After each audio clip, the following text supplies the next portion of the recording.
परमात्मा पाप कर्म दंड को भी काट सकता है। अभी तक जिस भी संत व महापुरुष से मिले, उन्होंने यही बताया कि पाप कर्म फल भोगने से ही समाप्त होगा। वो प्रभु कौन है जो पाप कर्म को काट देता है, वो काल के बंधन से छुड़वा देता है। उसका क्या नाम है, पूजा की विधि क्या है? कृपया अवश्य सुनिए जगत गुरु तत्वदर्शी संत रामपाल जी महाराज के अमृत वचन।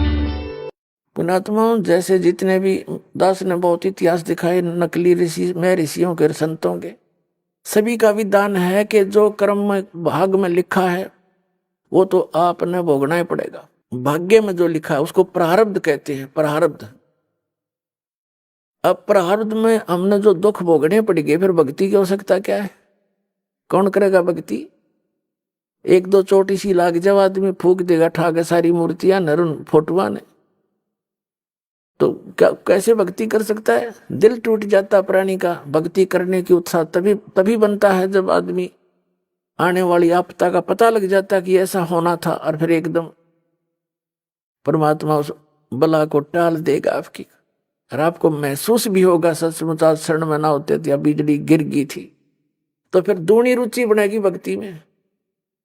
तो क्या बताते हैं कि जब तक आप गुरु की शरण में नहीं आते तो तब तक आप बालक थे, भोले बालक थे। और छोटा बच्चा अबोधपने में जैसे पालने में लेटा है, बच्चा बेटा या बेटी, और टट्टी पेशाब कर दिया कपड़ों में ही, और हाथ पैर मार के सारे कपड़े भी खराब, पैर पूर भी लथेड़ लिया लपट के टट्टी में, और फिर रोने लगता है, तो माता समझ जाती है कि इसने कोई भूख लगी होगी। वो जाती है उसको संभालने के लिए, तो क्या देखती है? सारे कपड़े भी खराब कर रखे, टट्टी भी कर रखी, पेशाब भी कर रखे। तो उसने बालक बुरा नहीं लगता, उसको पता है, इसने पता को नहीं, ज्ञान है मां ने कि इसको पता नहीं बालक से, उसको ऊपर कोई दोष नहीं, कोई क्रोध नहीं करती। उन्हें उठावेगी, धोवेगी, मांजेगी खूब अच्छी तरह, कपड़े धोकर सुखावेगी, नए पर आवेगी, और छाती के लावेगी, फिर लाड करेगी, दूध पिलावेगी। तो आज जब तक इस शरण में नहीं आते परमात्मा कबीर जी की में, आप ऐसे बच्चे हो, और अनजानपने में ना जाने कितनी गलती करके आप कति सड़ गए, उसमें लथड़े पड़े हो। लेकिन कहते हैं शरण पड़े को गुरु संभाले, और जान का बालक भोला रे। कहे कबीर तुम चरण चित राखो, जो सुई में डोरा रे।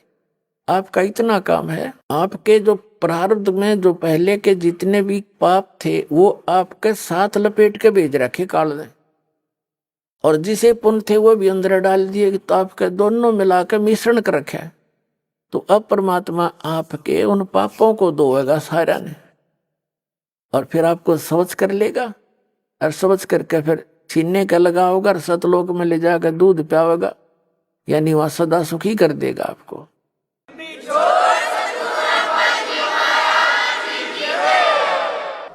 शरण पड़े को गुरु संभाल, जान के बालक भोरा रे।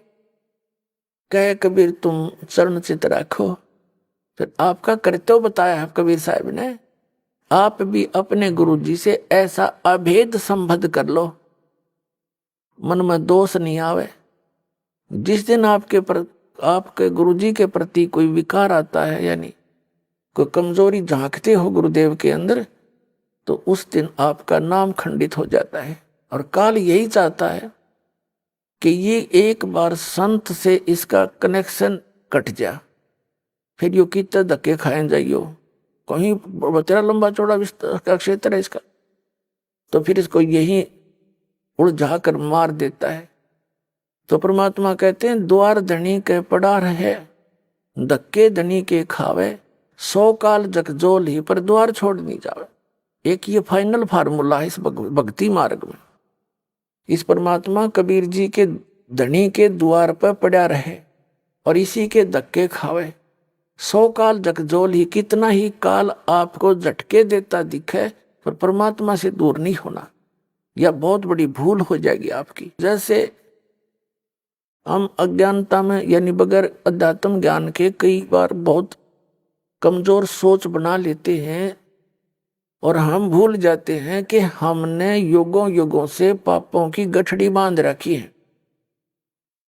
और उसके लिए परमात्मा कहते हैं धीरे धीरे रे मना धीरे सब कुछ हो, माली सी चैसो गड़ा तो समय आए फल हो।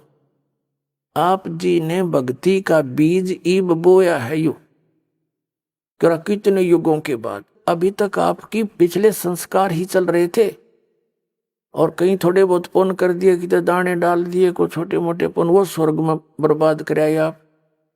पुणात्माओं, ये भक्ति युग है। अब ये चौथा युग का बीच का समय है। इसमें अब कई करोड़ यानी पूरे विश्व में ये भक्ति पर लगेंगे प्राणी, अरबों खरबों की संख्या में। और जो पार होगे वो तो होगे, और रह भी बतेरे जाएंगे।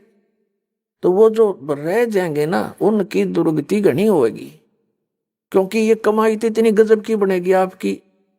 पहले मंत्र से बहुत गजब की कमाई बन जाती है, जबरदस्त भक्ति धन संग्रह होता है आपका।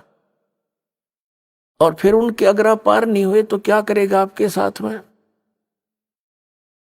जैसे आपकी भक्ति धन इन ऊपर के लोकों में आपको इनका प्रतिफल मिलेगा।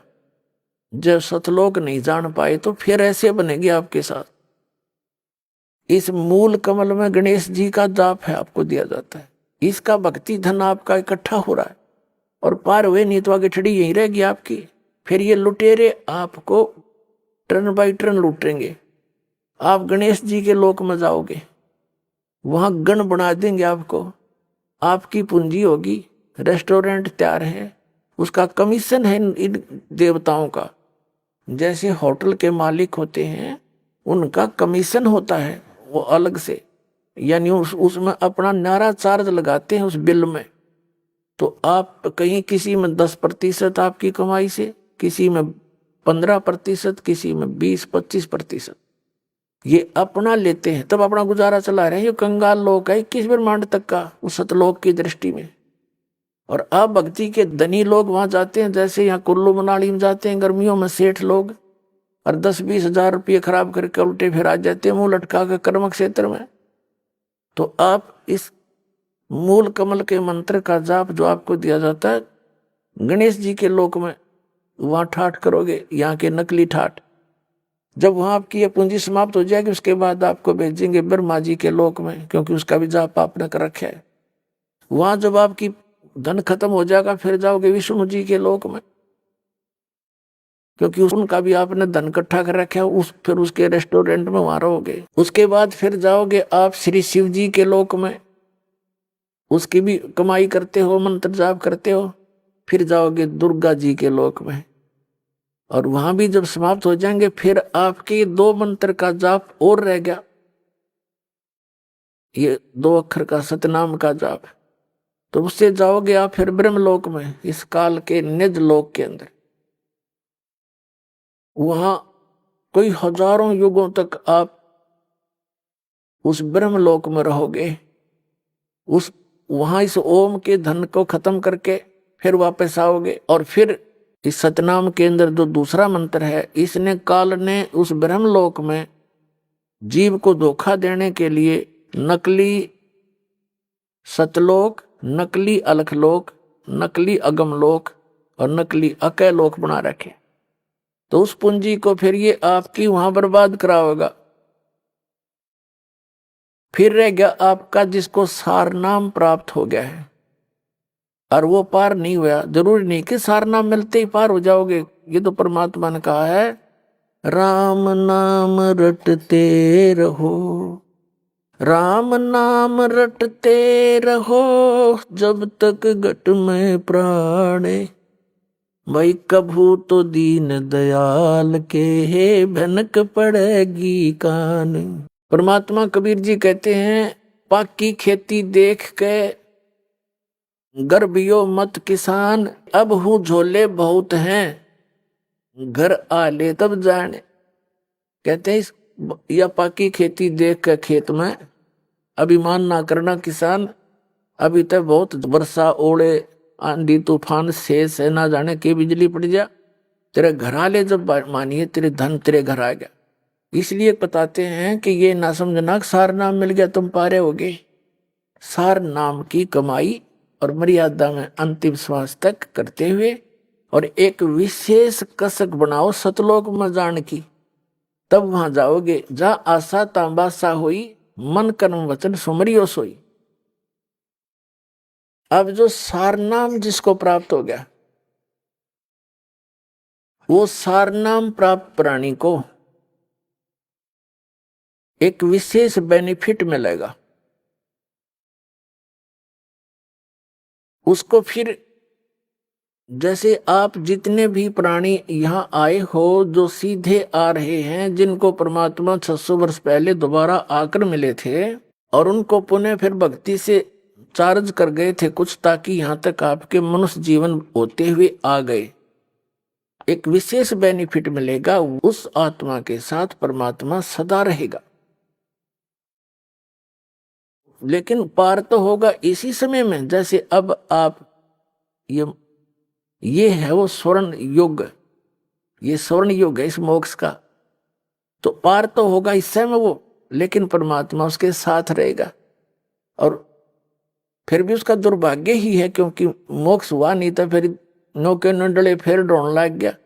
लेकिन दाता साथ रहेगा। जैसे हम पहले देखा करते थे, कई ऐसी दुर्घटनाएं हमारे साथ हुई और सेकंड के भी कुछ हिस्से में बचाव बन गया है, और वहां फिर हम सोचते रह जाते थे भगवान बड़ी जान बची।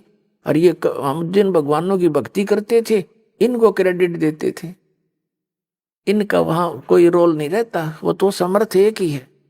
जो बच्चा गौ की नजर में न्यू साई को संत, और भक्तों के पीछे फिर वो भगत वत्सल भगवत।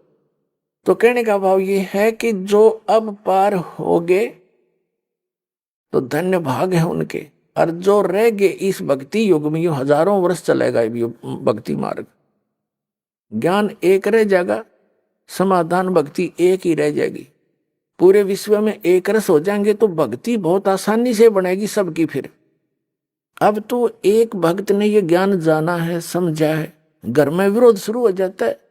घर वाले आंख दिखाने लग जाए, नो के तू के पैदा हो गया, तने हमारी सारी मर्यादा तोड़ दी, तो कुछ भी पूजा नहीं करता, इन योर साधना कुछ भी नहीं करता। तो इसलिए हमारी अभी भक्ति जो है झटकम पटकम चल रहे हैं, हम बस हंगासा कर रहे हैं। लेकिन ये हम चलते रहेंगे तो वो सेट हो जाएंगे, उनको मानना पड़ेगा। उनके साथ ऐसी घटनाएं घटेंगी और फिर यहाँ आते ही राहत मिलेगी तो वो आपके साथी हो जाएंगे। और फिर जब एक रस हो जाएंगे हम, जैसे कोई सिख धर्म में जन्मा है तो सारे ज्ञान से जितना उनको ज्ञान उससे परिचित सब यस नो प्रॉब्लम। जैसे हिंदू धर्म में जन्मा है, जो कुछ भी उसके ज्ञान है, जो क्रियाएं सब कर रहे हैं, नो प्रॉब्लम। तो फिर ये सारा कुछ ज्ञान एक हो जाएगा, एक मर्यादा, एक साधना, एक ही परंपरा हो जाएगी, फिर नो प्रॉब्लम। फिर तक जितने सांस लोगे परमात्मा की तरफ ही होंगे। बहुत आसान मोक्ष है, सबसे आसान काम यहाँ से मुक्ति पाना है, जो आज तक पहाड़ बन रहा था। इस मंत्रों से काम करते करते भक्ति करो, प्यार से रहो, सबको दुखी जानो, यहाँ सभी दुखी हैं, यहाँ सब लावारिस हैं, ये समझ लेना आप। लेकिन कद समझ में आओगी वो थोड़ा टाइम लगेगा। हम सब लावारिस हैं, हमारा वारिस सतलोक में है, और हम अपनी गलती करके इस काल का फंस गए। ये तो विलियन है, हर तरह से धोखा देकर हमसे सब क्रियाएं बाई फोर्स करवा रहा है। किसी भी कार्य को देख लो आप, संतानों उत्पत्ति बाई फोर्स कराता है, इतनी वासना पैदा कर देता, बलात्कारों तक कर जाते हैं दुष्ट लोग। तो कोई बात है या? और इसी कोई भी कार्य आप देख लो, सारा विवश करके करवाया जा रहा है। ये नहीं करोगे तो ऐसा नहीं होगा, ऐसा नहीं करोगे तो ऐसा नहीं होगा। और वो सतलोक है, जिस सुख की यहाँ खोज कर रहे हो वहां मिलेगा। जैसे यहाँ हमने कहाँ तक कोशिश कर ली, रिमोट लगा लिए टीवी चलाने के, अंगूठा नहीं, काम ना करना पड़े, मौज करें। लेकिन क्या एक रिमोट से काम खत्म हो गया? तो ये हमारी चेष्टा है कि हम काम थोड़ा करें, सुख गणा हो, धन गणा मिले, सुविधा सारी हो, और काम करना नहीं हो। हम बच्चों को इसलिए पढ़ाते हैं अच्छे अफसर बन जावे हैं, काम थोड़ा और धन गणा, और आराम से रहेंगे। आराम रूम तो उसने है नहीं, मुझे पता है कितना आराम है नौकरी वाले ने, सारा दिन टेंशन में रहता है वो, जितना बड़ा अधिकारी बनता चला जाता। पर हम तो गधे हो गए, इन दुखों ने सहन करने के आदि बन गए, सहन मस्ती मान रहे हैं। झूठे सुख को सुख है ये मान रहा मनमोद, ये सकल से बिना काल का कुछ मुख में कुछ गोद। तो कहने का भाव ये है कि जो सतलोक में सुख है हम उसकी तलाश यहां कर रहे हैं, ये सुख साख तो किसी को है नहीं। तो प्रसंग चल रहा था, हम वहीं आते हैं कि परमात्मा हमारे लिए भटक रहे हैं। अब क्या बताते हैं कि इस ज्ञान के आधार से यहां कोई रह भी जागा, रह तो जाएंगे कुछ लास्ट से में, तो फिर क्या होगा। परमात्मा कहते हैं अभी जैसे इस भक्ति युग के दौरान और कोई नाम टूट गया किसी कारण से, उसने गलती कर दी। देखो दो प्रकार से विमुख होते हैं, एक तो गुरुद्रोही बन जाता है, उसको तो भगवान संभालता नहीं, उसको तो कई हजार युगों तक मनुष्य जीवन नहीं मिलेगा फिर। और जो वैसे गलती से कर जाता है, गफलत कर जाता है, भक्ति करता करता छोड़ दिया, तो उसने अपना काम बढ़ा लिया, फिर वो जाएगा जैसे बाप को बताया पहले गणेश जी के लोक में, वहां अपने जीवन पूंजी नाश करेगा भक्ति की, फिर जाएगा ब्रह्मा जी के लोक में, फिर विष्णु जी के लोक में, फिर शिव जी के लोक। तो यहां परमात्मा ने एक ऑप्शन और बताई है आपको, कहते हैं शिव मंडल ब्रह्मापुरी चाहे विष्णु लोक में हो, हमरे गुण भूल नहीं तो आन छुटाऊं। तो कितना कितना रहम किया आपके ऊपर।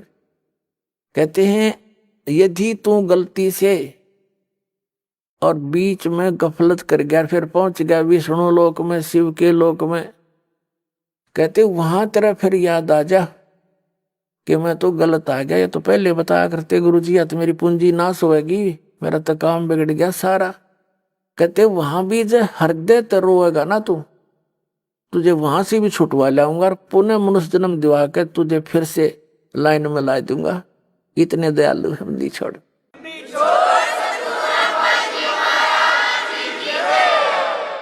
शिव मंडल ब्रह्मापुरी चाहे विष्णु लोक में हो, और हमारे गुण भूले नहीं। ये गुण है भगवान के, ऐसा दयालु है, ये कर्म करने चाहिए, इनकी पूंजी हमने यहाँ नहीं प्रयोग करनी है, ये तो हमारे साथ धोखा हो रहा है। कहते ये गुण तरह याद रह गए वहां भी। शिव मंडल ब्रह्मापुरी चाहे विष्णु लोक में हो, हमरे गुण भूले नहीं तो आन छुटाऊं। तो और फिर क्या होगा, जैसे लास्ट में जो रह जाएंगे, लास्ट के क्या होगा, लास्ट जो भक्ति इस कलयुग में हजारों वर्ष तक ये अब चलेगा, दाता की दया होगी, क्योंकि प्रोमिस है परमात्मा का कि इस पिछली पीढ़ी में जहाज भर भर ले जाऊंगा सतलोक में अपने बच्चा की, और वहां ठाठ कर देंगे।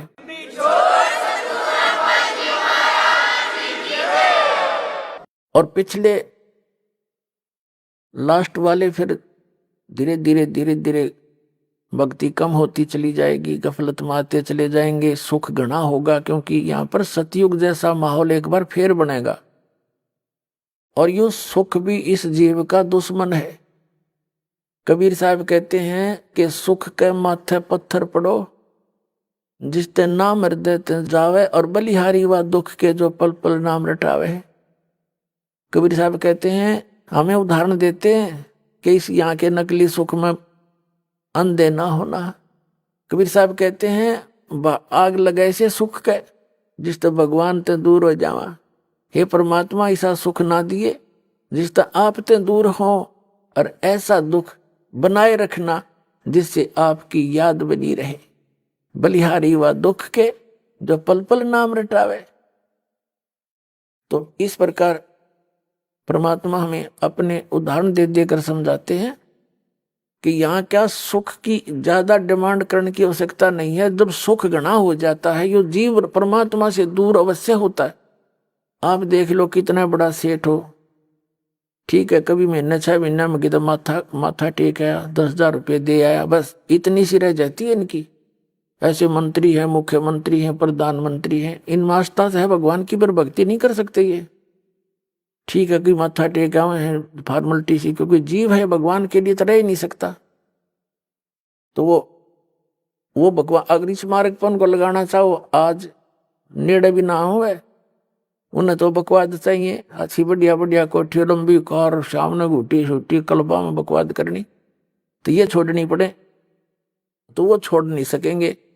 वो जब छोड़ देंगे जब गधे बन लेंगे फिर को मार छुटवा होगा उनकी सारी। अपने आत्माओं जो प्रसंग चल रहा है वही आते हैं। अब क्या बताते हैं, जैसे प्रसंग ये चला है कि आप जी इस परमात्मा के शरण में आए हो और आप कुछ धर्म पुण्य भी करते हो, क्योंकि हर तरह से ज्ञान दिया जाता है।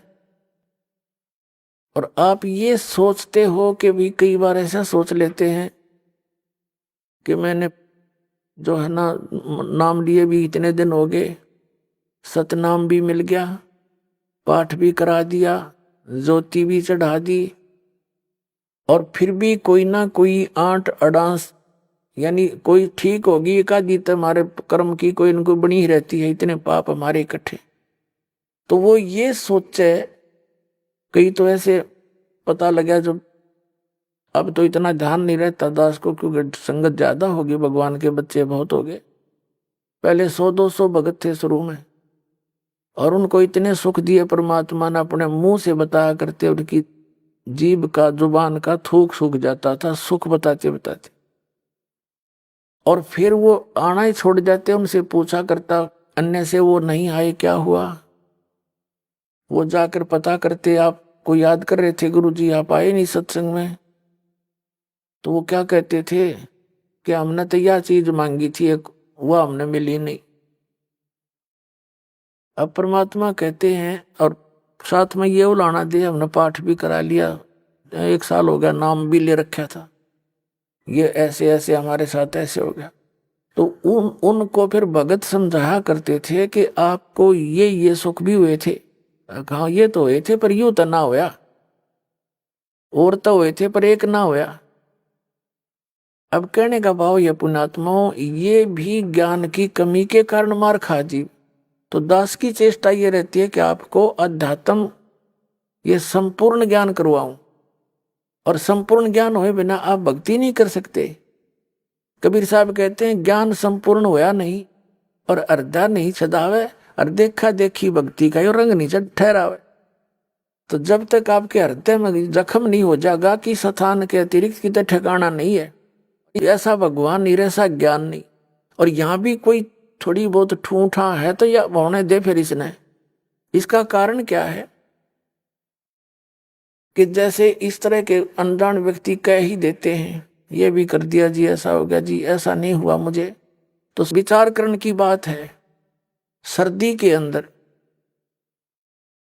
सर्दियों के अंदर आप दिसंबर जनवरी के महीने में आपने स्वेटर पहन रखी है, जर्सी पहन रखी है, और फिर भी सर्दी लग रही है आपको, तो उसका क्या विकल्प है? क्या समझदार व्यक्ति होगा, क्या वो उस जर्सी ने भी उतार कर धर देगा? अगर मुझे ठंड भी लग रही है, मैंने जर्सी भी पहन रखी है। इस नाम को छोड़ना, इससे दूर होना, इस बहाने कि इतना कुछ कर दिया थोड़ा, वो फिर भी काम नहीं बन पा रहा, यानी कुछ हानि है। तो पुण्यात्माओं, जितना वो जर्सी का काम था, इतना प्रोटेक्शन वह आपका कर रही थी, और इसने उतार देगा तो नमूनिया होगा, होता किसान के समझदारी करोगे। यानी जितना भजन भक्ति सुमरण आपने किया है उतना प्रोटेक्शन आपको प्राप्त है, लेकिन सर्दी ज्यादा है, काना के हाथों के लग रही है, तो यह लागण दे, या आपका नमूनिया नहीं कर सकती जब जर्सी ना उतारोगे तो, और ये चली जाएगी तो महीने 2 महीने में। तो कहने का भाव ये है, जितनी भक्ति धर्म धन दान आप कर रहे हो, ये उतना ही आपका प्रोटेक्शन होता जा रहा है। और थोड़ी बहुत सर्दी यानी पाप कर्मों की सर्दी घनी है आपकी, और थोड़ी बहुत की तो कान कून का लगे है तो लागण दे इसने, इससे बचाव बहुत है। जब दर्शी तार दी तो नमूनिया होगा, मरेगा जल्दी, काम बनेगा। तो उसका प्रोटेक्शन क्या है? मान लीजिए जर्सी से भी सर्दी लग रही है तो कंबल ओढ़ ले, और यानी प्रोटेक्शन है बढ़ा इसका। यानी धर्म करते करते, भजन करते करते भी आपके ऊपर कुछ ऐसी वस्तु फिर भी थोड़ी बहुत लगती है आपको सर्दी कर्मा की, तो उसका प्रोटेक्शन कर, भक्ति है बढ़ा, धर्म बढ़ा। और द्वार धनी के पड़ा रहे, धक्के धनी के खावे, 100 काल जगजोली पर द्वार छोड़ नहीं दो। ये है इसका एक सीधा सा फार्मूला, इसने अपना कर रखियो। ये आपको जो है कि वो इंस्ट्रक्शन दी जाती है सत्संग में, कहीं मार ना खा जाओ। तो इस प्रकार आप सोच विचार से चलोगे। कैसे? जैसे गीता अध्याय नंबर 7 के श्लोक नंबर 29 में क्या बताया है कि जरा मरण मोक्षाय ब्रह्म माम आश्रित यतंती ये ते ब्रह्म तत्विदु कृष्णम अध्यात्म कर्म च अखिलम। इसका सीधा सा अर्थ है कि जो प्राणी, जो साधक मेरे इस ज्ञान का आश्रय करके कि तत्वदर्शी संतों की खोज कर अर्जुन, चौथे अध्याय के 34वें श्लोक में कहा है, और तत्व ज्ञान भी बता दिया चौथे अध्याय के 32वें श्लोक में कि उस सच्चिदानंद घन ब्रह्म के द्वारा अपने मुख से बोली गई जो वाणी है अध्यात्म मार्ग की, वो तत्व ज्ञान है। उसको उसमें विस्तार के साथ सब धार्मिक यज्ञों की, अनुष्ठानों की जानकारी दी गई है, वो तत्व ज्ञान है। चौथे अध्याय के 34वें श्लोक में कहा कि उस तत्व ज्ञान को तू तत्वदर्शी संतों के पास जाकर समझ, उनको दंडवत प्रणाम करने से, यानी आधीनी, सबसे पहले आधीनी होती है भक्ति में। आधीनी नहीं है तो आप भक्त नहीं बन पाओगे। जैसे कोई बच्चा मिलिट्री में भर्ती हो गया तो वहां पर उसको सारे गुर सिखाए जाएंगे युद्ध करने के, आपत्ति में कैसे अपना बचाव करना है, उसके सारे पेठू पैठू लगा के उनकी रिहर्सल कराई जाती है, और लंबे पेट पलनियां चलाई जाती हैं कौड़ियों के बल काफी दूर तक, ताकि संघर्ष करने के योग्य हो जा। और वो बच्चा आके वहां करे नहीं उन क्रियाओं को, तो उनको कौन रखेगा वहां फौज में? बाहर फेंक देंगे। तो यहां आप आए हो, हमने काल के साथ युद्ध करना है, यानी इस अज्ञान के साथ भी और काल के साथ भी। उससे बचने के लिए ये हमारे फॉर्मूले, दंडवत प्रणाम करे, आदि नहीं रहे, बुराई छोड़ दे। तो इन नैना नहीं करेगा तो फिर वो फौजी किसा, फिर वो भगत कैसा? तो आप जी को यहाँ रिहर्सल कराई जाती है। जब आप सतलोक जाओगे ना, या काम आओगे आपके। अब आज जैसा भाव आपका इस दास के प्रति है, आपके शरीर छोड़ने के बाद भी वैसा ही रहेगा। स्वभाव तो अंतः सूक्ष्म शरीर में होता है, ये ऊपर का कवर कांचली यहीं रह जाएगी। जैसे सर्प कांचली छोड़ जाता है, ये तो ऐसी छोड़ जाओगे आप, पर अंदर है ओरिजिनल वस्तु, वो शरीर भी और है। उस शरीर को, जो इसके अंदर शरीर है, इस भक्ति से उसको चार्ज किया जाता है, और फिर वो है आपका असली शरीर। कब तक? जब तक सतलोक नहीं जाओगे तो वो शरीर है आपका, वो काम देगा, उसमें भक्ति संग्रहित है। फिर जहां जहां हम जाते जाएंगे उसी सतर के उस शरीर में, जैसे 10वें द्वार को पार करेंगे तो उसके बाद हमारा दूसरा शरीर ऊपर का एक कवर और उतर जाएगा। उसके बाद हम 11वें द्वार को पार करेंगे काल के लोक में, तो वहां एक शरीर का एक आवरण और उतर जाएगा। वो उस नीचे वाले में दूसरे मंत्र की चार्जिंग रहेगी। फिर हम उससे जाकर के 12वें द्वार को पार करेंगे, तब वो दूसरे मंत्र वाला जो कवर जिससे चार्ज है वो भी वहां भक्ति वहीं रह जाएगी। फिर केवल तीसरे नाम वाला ही वो आत्मा के साथ जागा, और सतलोक में जाकर आपको तुरंत उसके ऊपर अन्य शरीर एट इट इज फिट हो जाएगा, जो वहां के हंसों का होता है।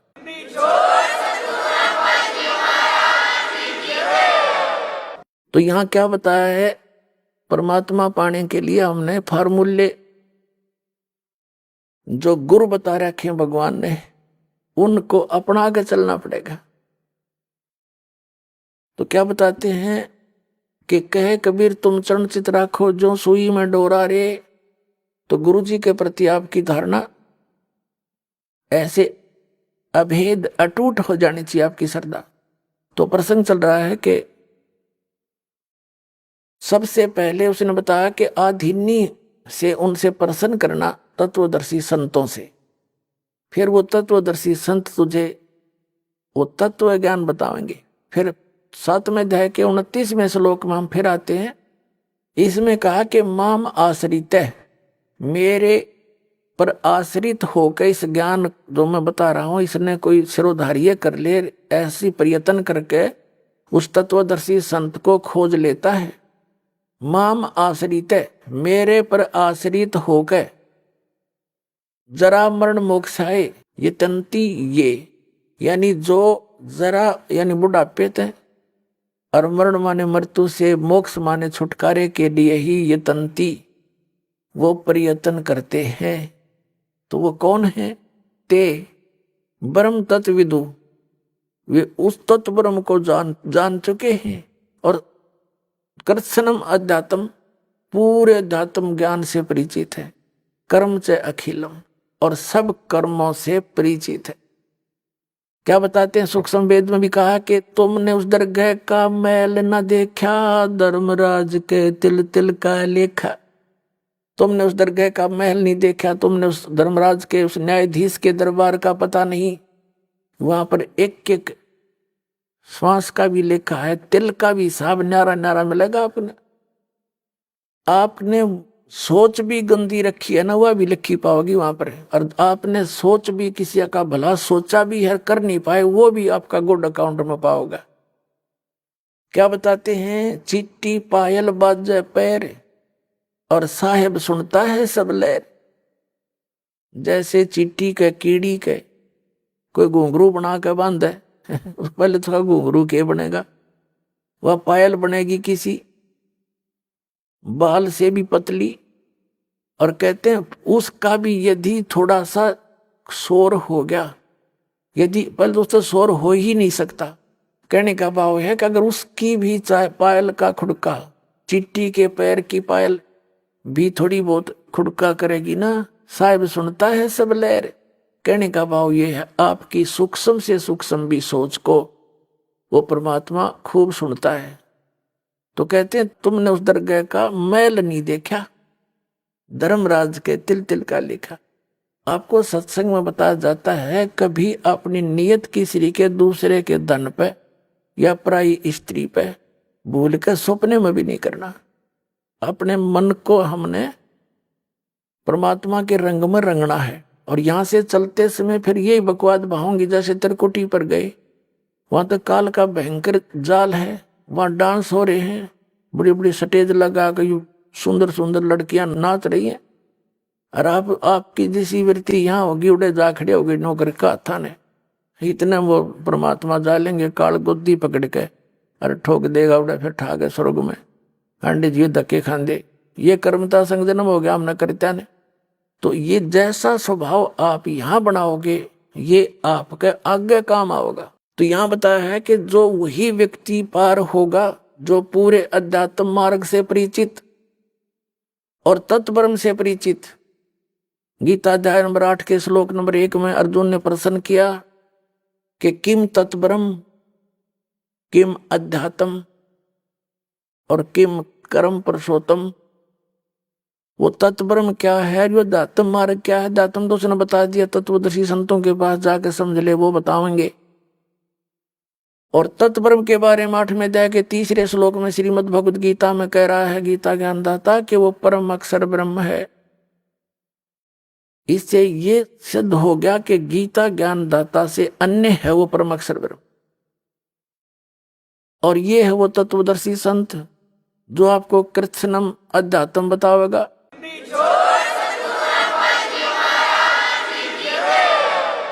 कबीर साहब कहते हैं मां मुंडो उस गुरु की जिसते संशय ना जा। कहते धिक्कार ऐसे गुरु से जिसका आपका शंका निवारण नहीं होता और आपका जीवन नाश हो जाता है।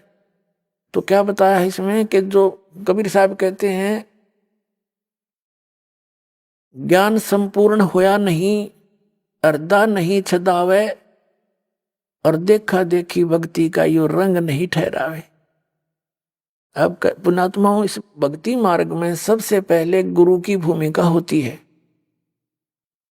और कबीर साहब कहते हैं, गुरु मानुष कर जानते ते नर कहिए अंध, ओवे दुखी संसार में आगे काल के फंद। गुरु को मानुष जोग ने और करे चरणामृत को पान, ते नर नरक में जावेंगे योग योग हो समान।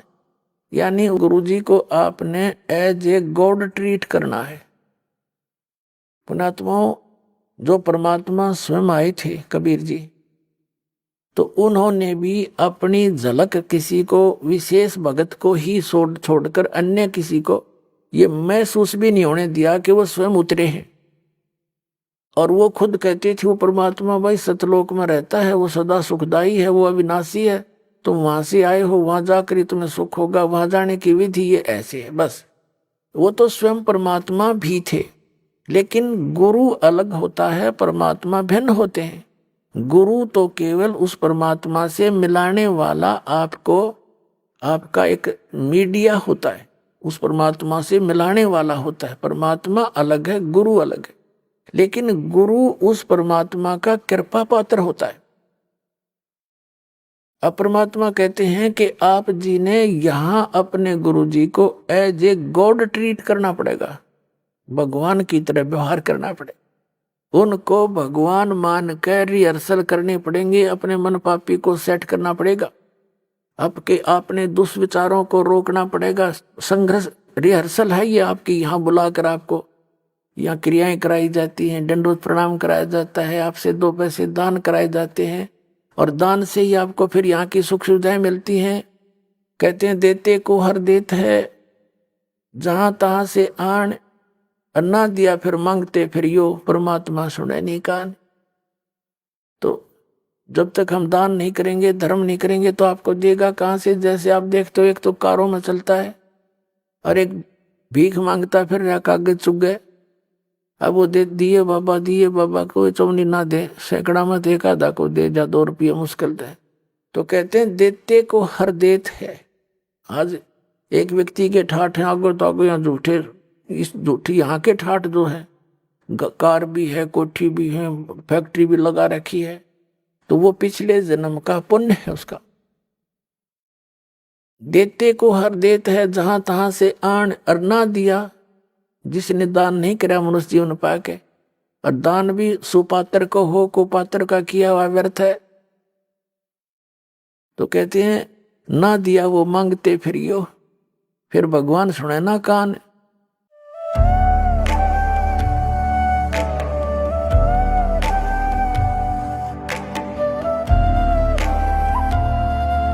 नमस्कार साथियों, आप सभी का स्वागत है हमारे इस न्यूज़ चैनल में। दर्शकों, देखिए यहाँ पर अभी हम खड़े हैं बैतूल में।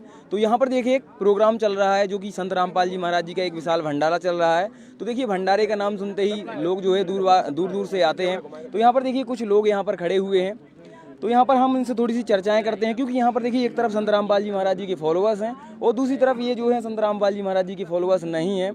तो इनके बीच में थोड़ा सा विवाद चल रहा है, एक प्रकार से एक डिबेट टाइप की चल रही है। तो हम इनसे थोड़ा सा बातचीत करते हैं। नमस्कार सर, क्या नाम है आपका? सर धनीराम कुशवाहा। सर कहाँ से आए हो सर आप? सर हम निवाड़ी जिला मध्य प्रदेश से आए हैं। अच्छा, क्या जानना चाहते हो आप संत रामपाल जी महाराज जी के बारे में? सर हम यहाँ इन भाई साहब के कहने से आए हैं यहाँ का जो कार्यक्रम देखने के लिए। तो इन्होंने बोला कि चलो संत रामपाल जी महाराज का 3 दिवसीय कार्यक्रम है, तो हम आए देखने के लिए। तो 5वां वेद कबीर सागर है। हाँ, कबीर सागर है, उसका नाम सूक्ष्म वेद है। कबीर सागर को हमारे सदग्रंथों में कोई अहम भूमिका नहीं दी जाती है सर, आप बता रहे हो। इसलिए नहीं दी जाती है कि वो इन नकली धर्म गुरुओं ने उनको इसलिए डिफाइन खत्म ही कर दो। तो कबीर भगवान आए, उनने भगवान का नहीं होना। अगर भगवान सिद्ध, जैसे उनकी गोष्ठी भी भाई, तो जैसे अब नहीं तालियां पीट दे, कोनो झूठी कह दे सो की तालियां पीट दे, जे कथावाचक है, जे मनगणन कहानी बता उतरा तो जनता नचत रहा, गा उतरत और बस तालियां बजा के भागे, खुश हो जाए। उनके लाने में सभी बड़े सबसे बड़े भाई संत हो गए। इसलिए संत कबीरदास जी जब आए थे, कबीर साहब ने 64 लाख शिष्य थे, धाड़क के एक 64 लाख शिष्य होना मामूली बात नहीं है। और उनने हजारों नहीं करोड़ों आदमी का भंडारा कराया था 3 दिन। अरे तो शिष्य की बात है, तो शिष्य तो आज जैसे और संत हैं तो उनके करोड़ों में हैं, आज भी हैं। हाँ तो और भाई क्या? तो हम कह रहे हैं कि भज्जा तो अंधविश्वास में नहीं, प्रमाण देखो ना, प्रमाण तो सबसे बड़ा है। प्रमाण हमारे धर्म गुरु ने बताया है, भागवत सुनी आपने, उसमें भागवत कथा जो होती है उसमें सर्वप्रथम आरती गाई जाती है। श्रीमद् भागवत भगवान की है आरती, पापियों को पाप से है तारती। वो 5वां वेद में बता रहा हूँ कौन है, आप कवि सागर लगाए फिर रहे। वो पंचम वेद निराला, हरि दरस कराने वाला, ठीक है। तो वो भागवत कथा है 5वां वेद, जिससे भगवान के दर्शन होते हैं। वो है। आप कभी सागर को 5वां में वेद लिखो है पंचम वेद, वेद कहूँ मैं भागवत, अगर भागवत तो का नाम भागवत लिखो, वेद का नहीं लिखो भागवत ये हुआ है भागवत। अगर सुनो तो अगर वेद हतो तो उनको नाम वेद लिखना चाहिए, उनको भागवत का लिखोगा नाम। इसलिए लिखोगा कि वो भागवत कथा के रूप में एक अरे यार काय अंधविश्वास में तुम ढकेले जा रहे हैं यार दुनिया को, काय चैनल के माध्यम से कभी सागर को किताब गाओ जाती। अरे सूक्ष्म वेद कहा है, स्पष्ट सूक्ष्म वेद कहा है, कबीर सागर को सूक्ष्म वेद लिखा है ना, आप देखो सूक्ष्म वेद कहा है, 5वां वेद वही सूक्ष्म वेद है। कबीर सागर को कबीर सागर, कबीर वाणी, कबीर अनुराग सागर, इनके नाम से नाम से जाना जाता है, लेकिन उसका नाम मेन सूक्ष्म वेद है। आप जाके गूगल पे सर्च कर लो यार, आजकल तो गूगल सबसे बड़ा बाप है सबको, जो सब हाँ सब नकल। अबे तुम जो ही सर्च कर लो कि तत्वदर्शी संत कौन है, कौन है तत्वदर्शी संत सर्च कर लो गूगल पे, सबकी पोल खुली जाती। आप ही बता दो ना, रामपाल जी महाराज है, इसका सर्च कर लो। इसका बिल्कुल हाँ ठोक प्रमाण है, गूगल पे सर्च करो तत्वदर्शी संत रामपाल जी महाराज। सर्च करो सर, सर्च करो, इनकी अब हाल पोल खुली जाती है, अब हाल कह रहे सर्च करके देखो। हमारे में न करता तुम जा कह दो, तुम करो बच्चा, तुम करो गूगल पे सर्च करो।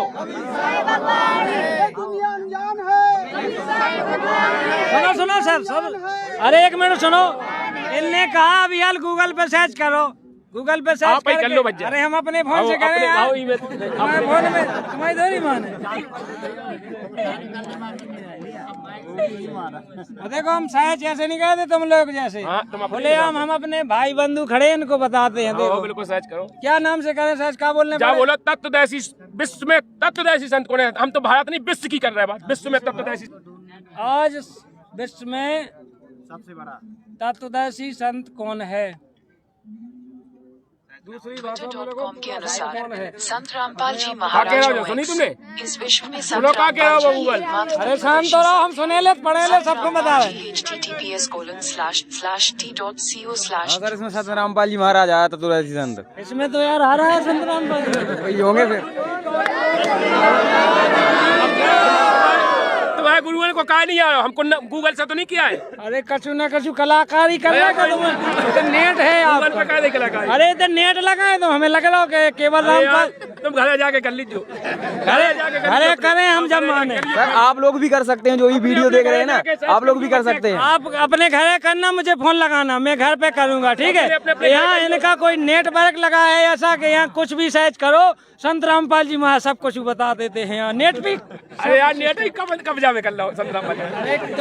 अरे यार गूगल को कब्जा में नहीं कर सका यार, क्या बदनाम कर रहा है। हरियाणा में जेऊ बनो तो हमने सुनी थी, हमारे गांव के जाते तो हरियाणा पार भाई और रामपाल से दीक्षा ले आते वे जाते मजूरी कर चाय के लिए आते, अरे मजूरी कर वे जाते घर से और माए से आ जाते और रामपाल जी महाराज से दीक्षा लेके सुखई जी। फिर पता पड़ो कि हरियाणा बॉर्डर है जो उनको संत रामपाल जी महाराज ने किसी तांत्रिक से किलवा रखा है, उधर गए और नाम दीक्षा लेके आए। देखिए इस फिल्म में मत पढ़े, देखिए हम बताएं सच्चाई है इस फिल्म में। देखो आपका गूगल को कील होगा संत रामपाल जी महाराज ने, इंटरनेट को कील होगा। देखिए ये भ्रम में ना पड़े, अब जा भी पूछ लो, अब जैसा हम तो जाना इसे पूछ लो कि प्रधानमंत्री को है भारत को, पूछ लो गूगल से, का वो बता दे कि संत रामपाल जी महाराज नरेंद्र मोदी का संत रामपाल जी महाराज बता दे। गूगल का गूगल को बोझे नहीं कब्जे में कैसे का गूगल को कब्जे करके बता दे। देखिए प्रमाण होता है यार, जबरदस्ती मत थोपो। संत रामपाल जी महाराज जी एक नंबर के हैं, जा का उन्हें नहीं बताई नकली धर्म गुरुगन ने कि संत रामपाल जी महाराज जी एक नंबर के आदमी है। उनने सभी नकली धर्म गुरुगन की पोल खोल दी, उनके थैला उल्टे कह के हला दे, उनको ज्ञान सामने रख दो और सबके सामने है। इसे हम आपसे कह रहे हैं कि अंधविश्वास में ना फंसो, अपनी आंखें खोलो, पढ़ो लिखे हो तो पढ़ के देखो, ग्रंथन को देखो, अपने हिंदू धर्म के सनातन धर्म के ग्रंथ देखो, 4 वेद हैं, 6 शास्त्र है, 18 पुराण है, गीता है, भागवत है, सबको को देख के मिलान करो। तो आप और एक काम करो नहीं, आप और इतने फालतू की गाउन किताबें लें फिर रहे और चाय कर रहे, तो आप धर्म गुरुओं जाओ, उनसे रिक्वेस्ट करो कि आप उन्हें ये खो के वो दिखाओ चैनल पे। उन क्यों नहीं जा रहे? देखिए आप जो कह रहे हैं इस बात को संत रामपाल जी, सुनो, हमारे गुरुजी ने इस बात को आज से 5-6 साल पहले 10 साल पहले इस बात को रखा था। वो इंटरनेशनल चैनल 2 बुक कराए थे संत रामपाल जी महाराज जी ने, साधना कराया था और आस्था कराया था, 2 कराए थे। और दोनों बुक कराने के बाद हमारे संत रामपाल जी महाराज जी ने जितने भी विश्व के धर्म गुरु है सबको आमंत्रित किया था कि आप आइए, आपका स्वागत है और जितना खर्चा होगा मैं दूंगा, और अपना अपना आध्यात्मिक ज्ञान रखिए। यदि आप साबित कर देंगे कि संत रामपाल जी महाराज जी गलत हैं तो मैं अपने आप को बदल दूंगा, आप लोगों का शिष्य हो जाऊंगा। यदि आप लोग अगर गलत हैं तो आप लोग को अपने आप को बदलना होगा और संत रामपाल जी महाराज का शिष्य होना होगा। तो कोई भी नहीं आया था, उनके विचार सबके मीडिया बाय ने, वो तो साधना बाय की कुशल कहो, साधना बाय ने सबके जाके घर घर पूछ ली पहले ही कि तुम किए का मानत, भगवान साकार है निराकार है, ब्रज को मतलब का है, सबकी पोल खुल गई और फिर मीडिया पर रख दी तो सबकी पोल खुल गई। अरे तो पोल खुल गई, मान लो आप कह रहे हम ठीक, आप कह रहे हैं संसार अभी देख तो रहोगा अच्छे तो खरीद रहे पैसा में। अरे देखना रहो तो तुझे लाखन रोजीना के लाखन फॉलोअर्स ना बढ़ते। संत रामपाल जी महाराज जी जेल में है, जेल में कौन चलो जाए उसके बाद की संख्या नहीं बढ़त। तो और भी संत गए हो रहे हो, और भी संत हो। अरे हम ही हो रहे नहीं, लाखन लोग नए रोजीना नामदान ले रहे संत रामपाल जी महाराज जी सही ज्ञान को समझ के। सोशल मीडिया पे देखो यार, धमाका डरो यार, सोशल मीडिया पे संत रामपाल जी महाराज जी के प्रचार की जय जयकार हो रही यार। अयोध्या में भंडारा हो रहा, राम को प्रचार हो रहा, संत रामपाल जी भगवान को अयोध्या में भंडारा हो रहा राम को, और सोशल मीडिया पे प्रचार देखो तो प्रचार हो रहा संत रामपाल जी भगवान को। संत रामपाल जी महाराज ही भगवान है, मान जा बात। बताइए सर, अब आपका क्या विचार है? सर मैं बहुत टाइम से सुन रहा इनके मुख से कि ये अपने गुरु को पूर्ण परमात्मा भगवान तत्वदर्शी संत फलाना ढकाना हर कुछ बता रहे हैं, तो इसका आप प्रमाण बताओ नहीं कि कहाँ है। मैं मानने को तैयार हूँ, यदि वे अपनी गीता जी में प्रमाण है, अपने वेदों में, अपने शास्त्रों में यदि प्रमाण है तो मैं उसको मानता हूँ, मानूंगा। अगर हम आपको अब ही बता दें कि तत्वदर्शी संत का है, कि तत्वदर्शी संत की पहचान का है, तो आप नाम दीक्षा ले। हम अबे हाल बताओ, हमें गीता जी है तुम ना, हम अबे हाल ले ग्रंथ रखे, हमें दिखाओ, हम तज्जार हैं। हम सब ग्रंथ में। अरे हम अकेले नहीं, हमारे साथ 10 आए, हमारे साथ 10 के 10 नाम दीक्षा ले आपके संत रामपाल जी। अब प्रमाण कर रहे, देखो हम पहले तो बता दें तुम्हें पेज नंबर, पहले तो बता दें हम अध्याय नंबर श्लोक नंबर नहीं था, तुम जाके उतनी कहानी बताई। देखो गीता अध्याय नंबर। अरे हमें मौखिक नहीं सुनने, हमने बहुत सुनी, हमें प्रमाण दिखाओ सामने और हम माने। तत्वदर्शी संत की पहचान तात्पर्य को जानने वाला 10 लोग लेंगे, 10 लोग। इनकी शंका का समाधान मैं करवा दे रहा, इन्हें गीता में दिखाने है कि तत्वदर्शी संत की पहचान क्या है और तात्पर्य को जानने वाला हुआ तत्वदर्शी संत कौन है। चलो ठीक है, दिखाओ, चलो सीधे भाई। आपने कहा मैं दिखा रहा हूँ, ठीक है, हम 10 लोग चल रहे हैं। यदि आपने जो प्रमाण बोल रहे हो जो गीता जी में नहीं दिखा पाया तो आप अपने को बदलने को तैयार हैं, पहले तो ये बताइए। सुरक्षा, हम तो अकेले नहीं, हम तो जितने, तुम तो कहे अपने 10 की बात, हमारे तो जितने हजार श्रद्धालु सबको बदलवा दे, हम सबको तुम्हारे गुरु से नाम दीक्षा दवा दे। अरे आप अपनी खाओ, सबकी छोड़ो, आप हमारे गुरु से नाम दीक्षा। हम तो हालू ले लें तुम्हारे गुरु से। चलो दिखाओ, चलो भैया चलिए, तो नकने को दिखवाई दे। तो देखिए हम आ गए हैं जहाँ पर सभी सदग्रंथ रखे हुए हैं और सभी सदग्रंथों के साथ यहाँ पर प्रमाणित सभी की शंकाओं का समाधान किया जाता है। तो वही समाधान यहाँ हम भाई का भी कहेंगे। आइए देखिए, ये लिखा हुआ है श्रीमद् भगवत गीता, ये है ना, श्रीमद् भगवत गीता है। देखिए इसके 4 के 34 में चलते हैं हम आपको लेके, अध्याय 4 का 34।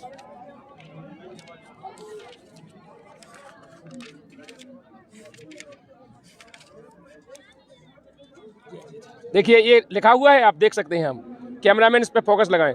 ये अध्याय 4 का 34 है, इसमें लिखा है उस ज्ञान को तू तत्वदर्शी, लिखा है तत्वदर्शी, लिखो के बार कछु पढ़ो। उस ज्ञान को तू तत्वदर्शी ज्ञानियों के पास जाकर समझ, उनको भली भांति दंडवत प्रणाम करने से, उनकी सेवा करने से और कपट भाव छोड़ करके सरलता पूर्वक प्रश्न करने से वे परम, देखो जो का लिखो, परमात्मा को भली भांति जानने वाले ज्ञानी महात्मा तुझे उस तत्व ज्ञान का उपदेश करेंगे। लिखा है वही तत्वदर्शी। अब इसकी पहचान अध्याय 15 के 1 से 4 पर देखिए, हम आपको वो भी दिखा दें। अध्याय 15 के श्लोक नंबर 1 से 4 ये रहा। देखिए अध्याय 15 है, अध्याय 15 का श्लोक नंबर पहला ये है, इस देखो, इस संसार रूपी पीपल पे वृक्ष के अविनाशी कहते हैं तथा वेद इसके पत्ते कहे गए हैं। उस संसार रूपी वृक्ष को जो पुरुष मूल सहित तत्व देखो लिखो तत्व से जानता है, लिखो तत्व से जानता है, वह है वेद को तात्पर्य जानने वाला, वही तत्वदर्शी संत होगा, लिखा है। तो देखिए आपको गीता जी से तो प्रमाणित करा दिया है।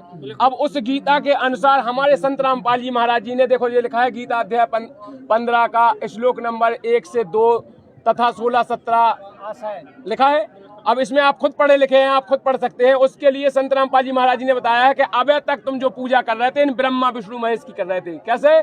देखो अक्षय ब्रह्म लिखो, जो अक्षय ब्रह्म अर्थात अक्षय पुरुष ब्रह्म है और क्षर पुरुष बाकी डार काल ब्रह्म जी के तुम कहते हो हैं, और तीनों देवा शाखा है ब्रह्मा शिव जी विष्णु जी सतगुण, लिखो ये तीनों शाखा है और पात रूप संसार में लिखो। तो मतलब अब तक तुम इनको गाड़ के इनकी पूजा कर रहे हो तो जो पेड़ सूख जाए, ई के लाने संत रामपाल जी महाराज जी ने कही ऐसो सूदो पेड़ो कर लो, उकी पूजा ऐसी करने, जड़ की पूजा करने। देखो जड़ तो अपने आपको दिखाई दी, जड़ को है, जड़ तो अभी तक काउ ने नहीं बताई, जड़ देखो पूर्ण परमात्मा कबीर साहब है। तो इसलिए संत रामपाल जी महाराज जी कह रहे हैं कि मूल की जड़ की पूजा करेंगे तो हमारा फलेगा फलेगा फूलेगा सब कुछ, यही पौधा हमारा हरा भरा हो जाएगा, हमें लाभ देगा। इसलिए अब आपने समझ ली, वो समझ लो। संत रामपाल जी महाराज देवी देवता छुड़वाते नहीं है संत रामपाल जी। हाँ, अफवाह में भ्रमित किया जा रहा है, पूरे देश को भ्रमित किया गया। देख करके तो ऐसा लग रहा है मुझे कि संत रामपाल जी महाराज विधिवत भक्ति साधना करवाते हैं। हाँ, विधिवत साधना करवाया ताकि मोक्ष हो जाए। बहुत बढ़िया लगा। तो अब आपसे हम जो शर्त थी बस शायद पूरी करने हैं। देखो भाई, आपकी शर्त मानने को तैयार हूँ सर, और मैं 10 लोग साथ में लेके आया हूँ, तो सारे के सारे 10 लोग आपके संत रामपाल जी महाराज से दीक्षा लेंगे और संत रामपाल जी महाराज द्वारा बताई गई शास्त्र विधि भक्ति भी करेंगे। आपकी विधि तो आपको प्रमाणित सही हो गई, बिल्कुल सत्य लगी सर। बंदी छोड़ सतगुरु रामपाल जी महाराज की जय हो, बंदी छोड़ सतगुरु रामपाल जी महाराज की जय हो। वेदों में प्रमाण है, वेदों में प्रमाण है, ये दुनिया अनजान है, ये दुनिया अनजान है। बंदी छोड़ सतगुरु रामपाल जी महाराज की जय हो। चलो बच्चा, अब तुम्हें पहले नाम दीक्षा ले ले, हम तो जब ही माने जब नाम दीक्षा चलो हम तो बहुत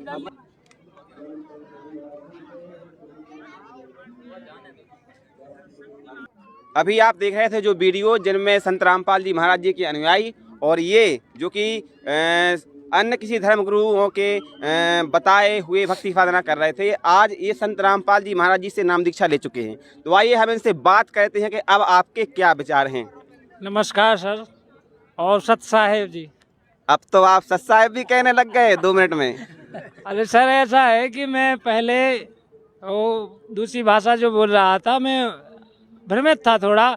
और सर जी ने यहाँ का जो पूरा सिस्टम दिखाया, इधर प्रदर्शनी लगी है, प्रदर्शनी दिखाई, सारे सदग्रंथ शो के रूप में रखे हैं, देख सकता है हर आदमी ने हमारे सामने दिखाया, खोल के दिखाया। मैंने अपने हाथों से खोल के देखा, प्रमाण मिला तो मैंने वो स्वीकार किया है। तो अब आपने संत रामपाल जी महाराज जी से नाम दीक्षा ले ली है, तो अभी आप संत रामपाल जी महाराज जी की बुराई कर रहे थे कि संत रामपाल जी महाराज ऐसे हैं, वो ऐसा कहते हैं, जी गलत हैं, जी हिंदू धर्म के खिलाफ हैं। अब आप संत रामपाल जी महाराज जी के बारे में क्या कहेंगे और अन्य धर्म गुरुओं के बारे में क्या कहेंगे कि वास्तव में हिंदू धर्म को कोई अगर गुमराह कर रहा है भोले भाले हिंदुओं को, तो वो संत रामपाल जी महाराज जी कर रहे हैं, अन्य धर्म गुरु। इस पर आप क्या कहना चाहेंगे? अब इस पर तो अब ये कहना चाहता हूँ कि कहने को तो शब्द नहीं बचे। अब मालिक की दया से मैंने अपनी आंखों से प्रमाण देख लिया है। संत रामपाल जी महाराज हिंदू धर्म नहीं, पूरे विश्व में जो सनातन धर्म माना जाता है उस सनातन धर्म को लेकर के आगे बढ़ा रहे हैं और एक सभ्य समाज की नींव डाल रहे हैं। मैंने प्रदर्शनी में देखा है, एक से एक फोटोज लगे हैं उनके। पहले मैंने नहीं देखे तो मैं आयमा बक रहा था, मेरे तो पिछली भरी थी, वो पिछला रंग कचड़ा था। और जब मैंने प्रूफ देखे, प्रमाण देखे, तो मैं अपने आप को ठगा हुआ महसूस कर रहा हूँ।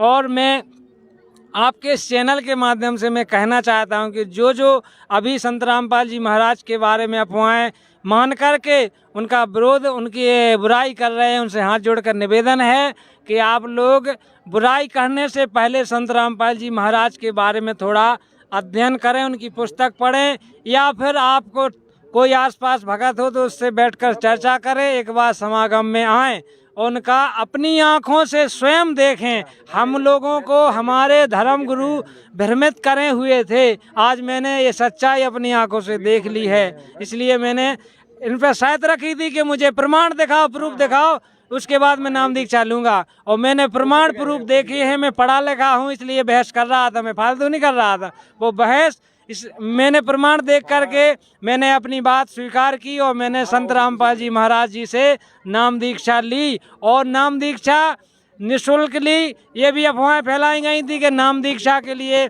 5,000 या 2,000 या 10,000 रुपये देने पड़ते हैं। यहाँ कोई रुपया नहीं लिया गया और मेरे को निःशुल्क नाम दीक्षा संत रामपाल जी महाराज से ऑनलाइन नाम दीक्षा दिलाई गई। यहाँ कोई भगत या सेवादार नहीं देता है नाम दीक्षा। ये भी अफवाहें फैलाई गई थी कि संत रामपाल जी महाराज जेल में हैं और उनके सेवादार नाम दीक्षा दे देते हैं, लॉकेट पहना देते हैं और कह देते हो जाती है दीक्षा। ऐसा भी नहीं है। यहाँ ऑनलाइन संत रामपाल जी महाराज से नाम दीक्षा दिलवाई गई और नाम दीक्षा की जो सामग्री है वो भी निःशुल्क दी गई। और मेरे से पूछा जा रहा था वहाँ कि सर आप कितने दूर से आए हैं, तो मैंने कहा कि मैं निवाड़ी ज़िला से आया हूँ। तो उनने बताया आपका लगभग टूर कितने समय का है। तो मैंने बोला ऐसा क्यों पूछ रहे हो आप लोग। तो उनने बोला मैं इसलिए पूछ रहा हूँ कि यहाँ जो आश्रम में आते हैं उन श्रद्धालुओं के लिए जितना सफ़र में उनका टाइम होता है उस टाइम के लिए भोजन भंडारा फ्री में उनको पैक करके दिया जाता है। जैसा कि आपको 2 टाइम लग जाए या सुबह या शाम लगते हैं, तो सुबह शाम का निःशुल्क भंडारा लड्डू राम, जलेबी राम और बर्फी राम, साथ में पूड़ी राम और अचार राम पैक करके घर के लिए दिया जाता है। और साथ में ये भी पूछते हैं कि घर पे आपके लगभग कितने सदस्य हैं, तो उनको भी प्रसाद के तौर पर घर पर ले जाने के लिए भंडारा दिया जाता है। मुझे यहाँ का बहुत अच्छा सिस्टम लगा है। और मैं पहले क्या था कि मैं पहले पुराने रंग में रंगा था, इसलिए मैं आए माए बक रहा था। मतलब अपने जो कुरीति फैली थी या अपने समाज में अफवाहें फैली थी इनके प्रति, तो उन अफवाहें के जोश में आकर के मैं यहाँ बोल रहा था। अब मैंने विद प्रूफ प्रमाण देखे, प्रदर्शनी देखी, सारे सदग्रंथ देखे। मैं तो देख करके भौचक्का रह गया। अरे आज तक ऐसे सदग्रंथ नहीं देखे जो इधर प्रदर्शनी में लगाए गए नहीं। उनने ये कहा कि आप सर इसको आप स्वयं इसका लेखक को है, इसका छापक प्रेस हर चीज़ आप देख सकते हो, इसका फोटो उतार सकते हो, लिख सकते हो, घर पर आप ले करके मिला सकते हो। इधर ऐसा भी नहीं है कि धोखाधड़ी किया। मैंने उसकी फ़ोटो ली, कुछ सदग्रंथ मेरे घर पर रखे हैं, तो वो मुझे सेम लगे। मैं पढ़ता था लेकिन उस पर गौर नहीं करता, समझता नहीं था। वो दोबारा यहाँ पढ़े, वो समझ में आए हैं। और हकीकत में संत रामपाल जी महाराज सारे सदग्रंथों के अनुसार भक्ति साधना बता रहे हैं। ये मेरा सारी भगत समाज से निवेदन है, हाथ जोड़ के करबद्ध प्रार्थना है कि जिस प्रकार मैं पुराने कचड़े को लेकर के बोल रहा था, वो कचड़ा मेरे अंदर जो भरा था, मैं अपने आप को ये यहाँ के जो भगत सेवादार थे इनको मैं कुछ नहीं समझ रहा था। तो वास्तव में मैं समझ नहीं रहा था इनको कुछ। जब इनका प्रदर्शनी में गया, वो सिस्टम देखा, पूरे सदग्रंथ देखे, तब मुझे अपने आप को लगा लज्जित हो रहा हूँ कि इनसे फालतू की बहस कर रहा था। मैं मान रहा हूँ संत रामपाल जी महाराज सर्वश्रेष्ठ गुरुओं में से एक हैं, अनोखे हैं। और मुझे ये आशा है कि संत रामपाल जी महाराज आने वाले समय में पूरे विश्व के श्रोधार सनातन धर्म के संरक्षक होने वाले हैं। ये भी मुझे विद प्रूफ समझ में आ गया। सतगुरु रामपाल जी महाराज की जय हो।